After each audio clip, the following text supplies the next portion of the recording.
Trying to map out how many road trips that went to that season. Okay. For you, more than. All right. How's everybody? Good.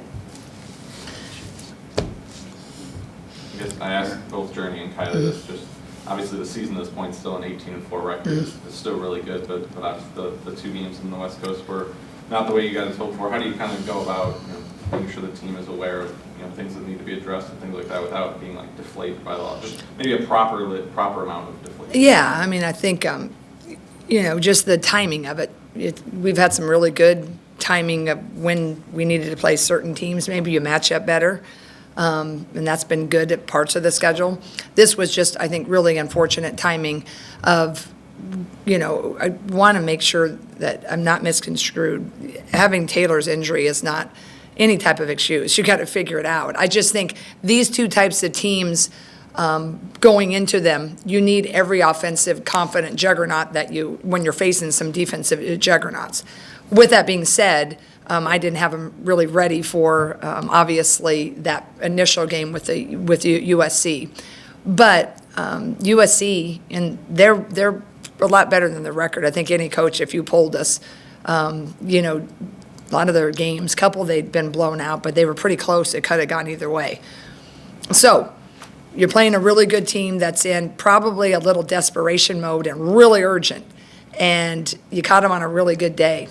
And I think UCLA is definitely the number 2 team. I'm sure who's 3, Texas, maybe they'll disagree with that because they beat them earlier. So it was 2 really good teams. We didn't play our best. I didn't have us prepared our best, but that's what it is. And so now we come back and we play the next team on the schedule. It's Minnesota, who's playing really well. I've been impressed with Minnesota since, I just started watching them randomly in the fall. So now we have a really good challenge ahead of us, and now we just have to be ready to bounce back. But I just, I don't think you can make anything too high or low. I think fans probably at times can, but it's part of a season. And I think we'll come back tomorrow, and I think we'll perform well. You talked a lot out there about how Taylor's absence affected things defensively. Given that unit's kept you in a lot of games and is a big reason why you're where you guys are at, what are kind of the biggest things moving forward to keep that unit as consistent as possible? Yeah, I just think you just kind of have to get used to a new, different type of cadence, right? I think kind of liken it to just if you have let's say you have replace a knee. Right? Just for a while, you have to kind of get used to how you're going to navigate, right? And then once you kind of get used to it, then we're okay, right? And then before you know it, the knees is good, it's fine. So I just think we have to get used to it a little bit. We have to find the combinations that it's just a little reforming, and sometimes you just need a little bit of time. And we answer the call really quickly. Against Ohio State, right? We just didn't have a lot of time to think, and it was just kind of business as usual. So I just, we're working on that in practice. We're working that in different combinations, but we've had a little bit more time together. So I'm hopeful the more, we have that, consistency, we'll just start to get used to what it feels and looks like. Addie had been so good, for 4 or 5 games, and she went out there. What wasn't a great road trip for her. Was that maybe starting? Was that being hyped up to be back home? What? Yeah, I think it was probably a combination. Usually that going back home will work, 1 of 2 ways, the adrenaline. But I think that, she's a freshman in some pretty big games and moments. And, their scouting report probably was really going to, attack our youth, right? And so the youngest kids on the team are going to get a lot of the pressure and get a lot of the, just any time that they had it, and it wasn't just Addie, they just kind of got up into them a little bit more. So I think a little bit of the tension with that. Sometimes when you're coming off the bench, you have time to kind of process, and the first sting of how a defense is going to attack you is kind of lessened a bit. So I think that, and I think, just, she's a freshman sometimes, and that's just what I've been, saying a lot during the year, of just the progression of what it takes. And with, Addie, I think she's done a great job developing, and she earned that start with the games that she has had. And there's just going to be tougher days, and that's what we spoke to her about. And, she's a tough kid, and she's growing and developing, but it's just, it's not it's never an easy, just smooth ascent, with the team or with a development. It's going to have a little, turns and twists. But I just think, it was a pretty, two really good teams that she had to get those first starts. But I suspect she'll be able to shake that off and come back and show all the things that we've seen. Is the plan to stick with her in the lineup tomorrow night? Yeah. Okay. Yeah. And then a couple players that maybe had weeks that were bright spots and otherwise disappointing trip. Maybe Journey Houston and Taylor Strom played well. But Yeah. how important was it, especially for Journey, to show some of that scoring capability? She's done so much on the glass. For her to step up at a time where with Taylor McCabe out, you need to find a little bit of scoring somewhere else. Yeah, and I think it was huge, and I think Journey's kind of been showing that throughout the year. And I think sometimes we can all get lost in just the record of this team, and when it doesn't go well, or we maybe win and you don't play well, the growth that's happening with a lot of the young kids who are really a lot of the key cogs of this wheel. Journey is really a bright spot, and she's a freshman. Ava is a sophomore, is doing really a lot of great things. Taylor Strimlow is doing a lot of great things, and what I like about her right now coming off the bench is she can really come in confidently at your 1, your 2, your 3 position. We just have kids that are, just giving us growth. And I think if we can keep Journey continuing to be confident and really going into games and starting realizing, hey, I can do this, that's going to, not just for that particular game, hopefully, but hopefully tomorrow's game. And as we build this for the rest of the season, but as we jumpstart, really looking down the road. But, I think I told you early in the fall, just Journey's motor, and she can kind of play with a little, edge, but stay relaxed. And that's a really nice gift to have. Compared Taylor's injury to getting your crop sailed out and getting a knee replacement. I know. I guess. Yeah, I did say that, didn't I? What Yeah. makes you confident that your team can overcome that collective trauma? Well, I just think that they've been pretty resilient all year. They're a together team. They love each other. They love to win. I just think, that's where I have my confidence. But, you get confidence when you start to, get a little success that, okay, we can do this. I would like to think, if we had the confines of our maybe a home game, and we could go rewind and maybe we played a non-conference game right after Ohio State, we might feel a little better about things, but we didn't have that luxury. So you go right into a game arguably against tough matchups for us, then you get a little bit shaken, right? And so what I've just constantly been trying to tell them is just stay that course. Stay the course. We've shown some really great minutes against some really great teams. Ohio State, Michigan State, Adam, Maryland. We've just had, moments in even how we handled certain things way back in Baylor. Is we've handled different situations. Is now we gotta lean on that preparation. And I think if we can just taste that again, right? If we can just, get feeling, okay, yeah, that felt a little bit better. When we closed the gap a little bit at UCLA, which I like the run there, but then Corey called a heck of a timeout, and just exactly what you want to have out of a timeout. Came out and just went right at us inside, and then they popped a 3, and it was 5-6 points, boom, and then the door was closed again. But I've tried to focus on that, and I think, I just think that their resiliency is it's going to have to be what takes us. You talked about Taylor being able to, to play the 1, 2, or 3, and, there's not much depth there now. How close are either Tegan or Callie to making an impactful impact? Yeah, and that's the thing, when we're in practice, is trying to, find that. Callie got some minutes against USC, and she had just broken her nose the day before. And with the USC game, you're getting kind of used to the mask, and I thought she, gave us some good minutes. And then when we went against UCLA, I tried to stretch some Teagan minutes bigger. They were bigger, the team, with Teagan giving her, a shot because we needed a bigger guard. So just trying to get them a little experience. But it's just, that's always the hard part, is parlaying practice prep into games, and the kids who can kind of play multiple positions, is you just don't have a lot of minutes to keep, plugging or pushing buttons. So, leaning on pass performances, leaning on how everybody's practice, leaning on combinations, of all the practices, the stats, that's kind of where you're going. And then who's in foul trouble, who isn't playing well. Sometimes you just gotta okay, I need a difference. So I guess I don't know exactly how close they are. I do believe in each of them. I think they both can have breakthrough moments if needed. I also know that in their roles that they're doing, they're also doing a great job in those. And two things can be true. You can keep pushing for more of a role, but you can also be shining in your current role. So I think they're doing a good job. It just depends on the time and place and pace. Could you put Journey at the 3? if need be? We can in certain sets.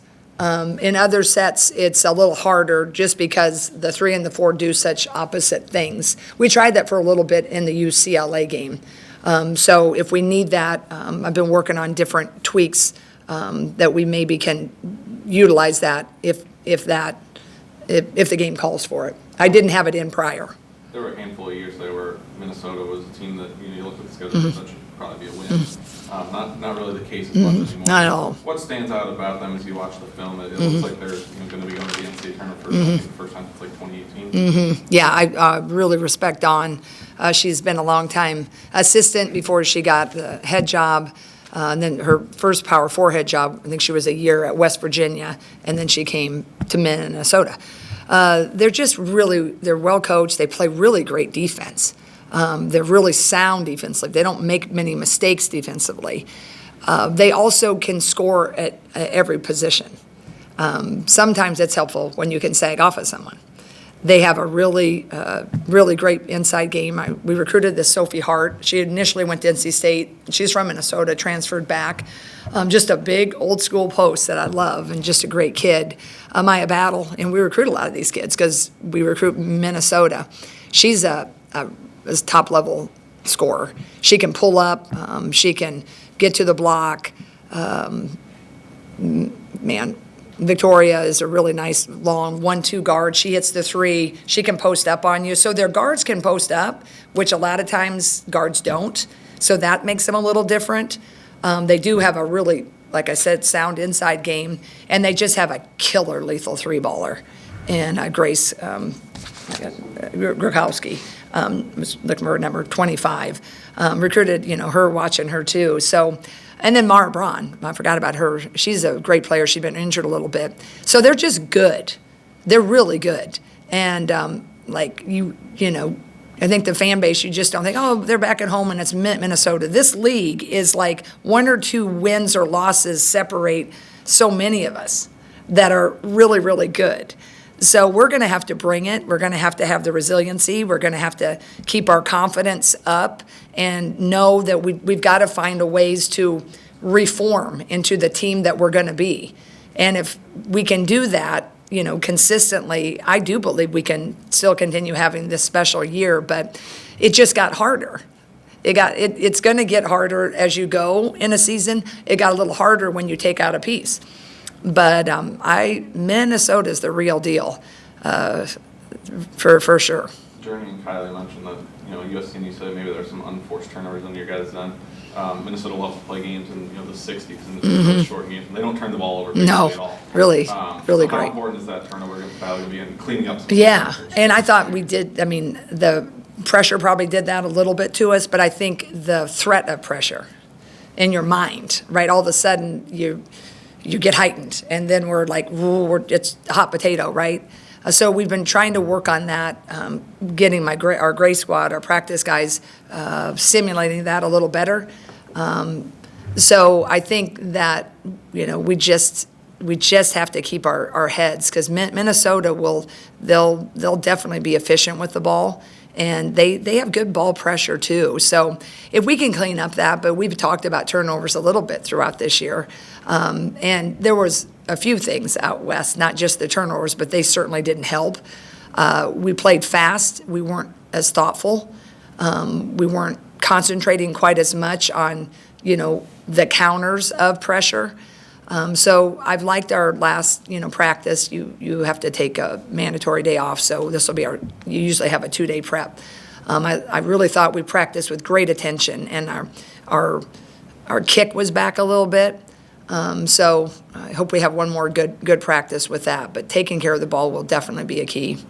Height disparity isn't something you can control. What do you want to see from your post defense? Well, I want us to, not foul, number one. I mean, every time, we've gotten in foul trouble, it hasn't boded well for us, right? And that is one thing that I think we just got to use our footwork quickness. Minnesota, Hart and Tonga are very strong, and you're not going to move them. You're not going to, really push them and be physical with that. So we need to counter with feet and not reaching and shoving, right? So I'd like to counter with that. But we just need to not foul. And a lot of that's mentality, a lot of that's discipline, and I'm trying to think of ways in practice of which to discipline that, consequences for that. But we just have to improve that area. On that, Ava, we've talked about her being in foul trouble previously this season. In the last 4 games, she's had 4 fouls, and 3 of them 0 against Ohio State. But in Maryland, she came in with 4 fouls for the final 5 minutes of regulation, or 4 minutes of regulation, played the entire overtime without picking up a 5th foul. Do you feel like she kind of started to turn a corner there for that, end of the Maryland game, Ohio State game, and then the whistle was what it was down in LA? Yeah, I do think her mentality is getting a little better. Younger players, and I know she's older and is a sophomore, but in their minds, this is the first time she's been a marquee player, if you will, very much starred on the scouting report, and she's had moments where she should be starred. Their minds aren't quite there. They don't see themselves yet as that. So they can lose, like you get a foul, then you get tentative, and then you don't, you focus on the thing you don't want to do, and what do? You do the thing you don't want to do. Sometimes you foul again on a reach. So I think she's had great growth in that. And, I think Randy Henderson, she oversees the post. I know she's really been, doing a great job with both her and Hayes and, Hannah. But that part, I think, just the growth of Ava, and I think she's becoming more resilient in her mind, is stopping those doubts. And I do think that's nice to draw upon that, her Maryland game. Like, hey, you went in and did all that. And then the Ohio State game, we didn't even have any of that, right? So I think she's building and stacking the days with that, which I think's really been helpful for us. So, Coach, it's National Girls and Women in Sports Day. To be a coach at a school that's done so much for the advancement of women's sports, what does that mean to you? I just have a lot of pride about, being a coach in the state of Iowa and being a product of Iowa. We just grew up in, the high school Girls Athletic Association, their tagline is the Iowa Girl. And so when you grew up in Iowa, you kind of just thought it was like that, where people cared about sport and they are excited about it. They supported it. And then as you grew up and then you go to college and then you coach in college and you realize that it's really not like that. That's, even more reason why my pride is great in the state, but certainly at the University of Iowa with the great leadership of Dr. Christine Grant, of all she did to create this athletic department, but then to, I think, set the standard for women in collegiate sport, and then certainly men and women at the University of Iowa really cared, and they continue to uphold that standard. And certainly having a great female athletic director with Beth Getz, a great female president, Barbara Wilson, our foundation, and hospital. They're led by women. It's really very empowering. It's great examples for our women, and I think that game, here, it definitely is very, very special.